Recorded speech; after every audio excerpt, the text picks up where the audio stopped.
हिंदी कहानी अजगर। हिंदी लोक कथा। बहुत वर्ष पहले एक राजा की दो रानियां थीं। बड़ी रानी शोभा बहुत अच्छे स्वभाव की दयावान स्त्री थी। छोटी रानी रूपा बड़ी कठोर और दुष्ट थी। बड़ी रानी शोभा के एक पुत्री थी, नाम था देवी। रानी रूपा के भी एक बेटी थी, नाम था तारा। रानी रूपा बड़ी चालाक और महत्वाकांक्षी स्त्री थी। वह चाहती थी कि राज्य की सत्ता उसके हाथ में रहे। राजा भी उससे दबा हुआ था। रानी रूपा बड़ी रानी और उसकी बेटी से नफरत करती थी। एक दिन उसने राजा से कह दिया कि रानी शोभा और देवी को राजमहल से बाहर निकाल दिया जाए। राजा रानी रूपा की नाराजी से डरता था। उसे लगा कि उसे वही करना पड़ेगा जो रूपा चाहती है। उसने बड़ी रानी और उसकी बेटी को राजमहल के बाहर एक छोटे से घर में रहने के लिए भेज दिया। लेकिन रानी रूपा की घृणा इससे भी नहीं हटी। उसने देवी को आज्ञा दी कि वह प्रतिदिन राजा की गायों को जंगल में चराने के लिए ले जाया करे। रानी शोभा यह अच्छी तरह जानती थी कि यदि देवी गायों को चराने के लिए गई तो रानी रूपा उन्हें किसी और परेशानी में डाल देगी। इसलिए उसने अपनी लड़की से कहा कि वह रोज सुबह गायों को जंगल में चरने के लिए ले जाया करे और शाम के समय उन्हें वापस ले आया करे। देवी को अपनी माँ का कहना तो मानना ही था, इसलिए वह रोज सुबह गायों को जंगल में ले जाती। एक शाम जब वह जंगल से घर लौट रही थी तो उसे अपने पीछे एक धीमी सी आवाज सुनाई दी। देवी, देवी, क्या तुम मुझसे विवाह करोगी? देवी डर गई। जितनी जल्दी हो सका उसने गायों को घर की ओर हाँका। दूसरे दिन भी जब वह घर लौट रही थी तो उसने वही आवाज पुनः सुनी। वही प्रश्न उससे फिर पूछा गया। रात को देवी ने अपनी माँ को उस आवाज के बारे में कहा। माँ सारी रात इस बात पर विचार करती रही। सुबह तक उसने निश्चय कर लिया कि क्या किया जाना चाहिए। सुनो बेटी, वह अपनी लड़की से बोली, मैं बता रही हूँ कि यदि आज शाम के समय भी तुम्हें वही आवाज सुनाई दे तो तुम्हें क्या करना होगा? बताइए माँ, देवी ने उत्तर दिया। तुम उस आवाज को उत्तर देना। रानी शोभा ने कहा, कल सुबह तुम मेरे घर आ जाओ, फिर मैं तुमसे विवाह कर लूंगी।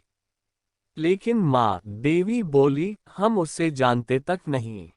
मेरी प्यारी देवी, माँ ने दुखी होकर कहा, जिस स्थिति में हम जीवित हैं उससे ज्यादा बुरा और क्या हो सकता है। हमें इस प्रस्ताव को स्वीकार कर लेना चाहिए। ईश्वर हमारी सहायता करेगा। उस संध्या को जब देवी गायों को लेकर लौट रही थी उसे वही आवाज फिर सुनाई दी। आवाज कोमल और दुख भरी थी। देवी, देवी, क्या तुम मुझसे विवाह करोगी? क्या तुम मुझसे विवाह करोगी? आवाज बोली। देवी रुक गई। उसने पीछे मुड़कर देखा लेकिन उसे कोई नहीं दिखाई दिया। वह हिचकिचाई। वह वहां से भाग जाना चाहती थी लेकिन फिर उसे माँ के शब्द याद आ गए। वह जल्दी से बोली, हाँ, यदि तुम कल सुबह मेरे घर आ जाओ तो मैं तुमसे विवाह कर लूंगी। तब वह बड़ी तेजी से गायों को हाँकती हुई घर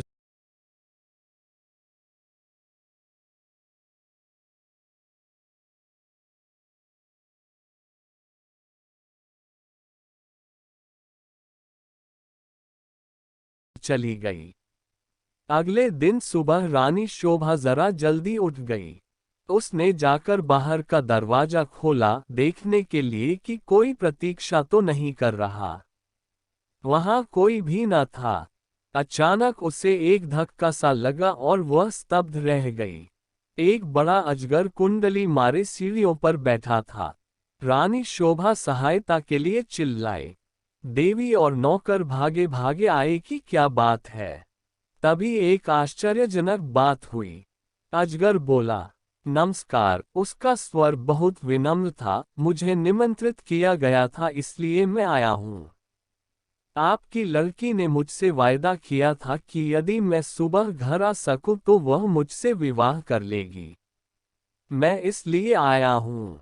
रानी शोभा की समझ में नहीं आ रहा था कि वह करे तो क्या करे। उसे तो यही आशा थी कि किसी दिन कोई सुंदर नौजवान उसकी लड़की से विवाह करने आएगा। उसने यह कभी नहीं सोचा था कि वह अजगर होगा। एक नौकर भागकर रानी रूपा के पास गया और उसे उसने सारी घटना बतला दी। रानी यह सुनकर प्रसन्न हुई। वह उसी समय अपने नौकरों के साथ रानी शोभा के घर गई। यदि राजकुमारी देवी ने किसी के साथ विवाह का वायदा किया है, वह बोली, तो उसे अपना वायदा अवश्य निभाना चाहिए। रानी होने के कारण यह देखना मेरा कर्तव्य है कि वह अपना वायदा पूरा करे। उसी दिन विवाह हो गया। रानी शोभा और देवी के लिए यह कोई प्रसन्नता का समय नहीं था, लेकिन इतने दुर्भाग्य सहने के बाद वे किसी भी प्रकार की विपत्ति का सामना करने को तैयार थीं। विवाह के अजगर अपनी पत्नी के साथ उसके कमरे में गया। सारी रात रानी शोभा ने प्रार्थना करते हुए बिताई कि उसकी बच्ची ठीक ठाक रहे। दूसरे दिन बड़े सवेरे उसने देवी के कमरे का दरवाजा खटखटाया। एक सुंदर नवयुवक ने दरवाजा खोला। देवी उसके पीछे खड़ी थी। मैं आपको कह नहीं सकता कि मेरी जान बचाने के लिए मैं आपका और देवी का कितना आभारी हूँ, वह नवयुवक बोला। मैं एक शाप के कारण अजगर बन गया था। एक वन देवता मुझसे क्रुद्ध थे और उन्होंने मुझे अजगर बना दिया। बाद में उन्हें अपनी करनी पर दुख हुआ। तब उन्होंने कहा कि यदि कोई राजकुमारी मुझसे विवाह कर लेगी तो मैं फिर से मनुष्य बन जाऊंगा। और अब देवी ने मुझसे विवाह कर लिया है, मेरा शाप उतर गया है। अब मैं फिर कभी अजगर नहीं बनूंगा। रानी शोभा बहुत प्रसन्न हुई। अपनी लड़की और दामाद को राजा से मिलाने के लिए ले गई। यह बड़ी विचित्र घटना थी। चारों ओर से लोग इस विचित्र नवयुवक को देखने राजमहल में आने लगे। सभी उत्सुक थे सिवाय रानी रूपा के। रानी रूपा बहुत गुस्से में थी। उसने झल्लाते और खींचते हुए अपने आप को कमरे में बंद कर लिया। देवी का भाग्य उससे देखा नहीं जा रहा था। वह चाहती थी कि उसकी बेटी तारा भी ऐसी भाग्यशाली बने। आखिरकार उसे एक युक्ति सूझी। उसने झपनी लड़की को बुलाया। देवी का विवाह तो अब हो गया है, वह बोली, इसलिए गायों को जंगल में चराने के लिए तुम ले जाया करो। नहीं, तारा चीख कर बोली, इतने नौकर हैं तो फिर मैं क्यों गाय चराने जाऊं? यह मेरी आज्ञा है। रानी क्रुद्ध होकर बोली, एक बात और भी सुनो। यदि जंगल में कोई तुमसे विवाह का प्रस्ताव करे तो तत्काल कह देना कि तुम विवाह के लिए राजी हो, यदि वह अगले दिन सुबह हमारे घर आ जाए। उद्धरण चिन्ह। तारा माँ की इस योजना से भयभीत हो गई। वह गायों को जंगल में नहीं ले जाना चाहती थी। वह खूब रोई, लेकिन रानी फिर भी नहीं पिघली। तारा को उसकी आज्ञा माननी पड़ी। तारा रोज सुबह गायों को जंगल में चराने के लिए ले जाती और फिर शाम के समय वापस ले आती। लेकिन उसने एक बार भी जंगल में किसी तरह की आवाज नहीं सुनी जो यह कह रही हो, क्या तुम मुझसे विवाह करोगी? फिर भी रानी निराश नहीं हुई। जंगल में कोई अजगर तो था नहीं जो तारा से विवाह का प्रस्ताव करता। इसलिए उसने खुद अजगर ढूंढने का निश्चय किया। उसने अपने नौकरों को एक अजगर लाने की आज्ञा दी। बहुत खोज करने पर काफी दिनों उन्हें एक बहुत बड़ा अजगर मिला। उसे पकड़कर वे राजमहल में ले आए। आखिरकार रानी का अभिप्राय पूरा हो गया और उसने तारा का विवाह इस अजगर से कर दिया। अब रानी को संतोष हुआ। विवाह की रात तारा तथा अजगर को एक कमरे में बंद कर दिया गया। रानी अधीरता से सुबह की प्रतीक्षा कर रही थी। रानी रूपा ने सवेरे सवेरे ही लड़की के कमरे का दरवाजा खटखटाया, लेकिन कोई उत्तर न मिला। उसने जरा और जोर से दरवाजा खटखटाया, लेकिन दरवाजा तब भी न खुला।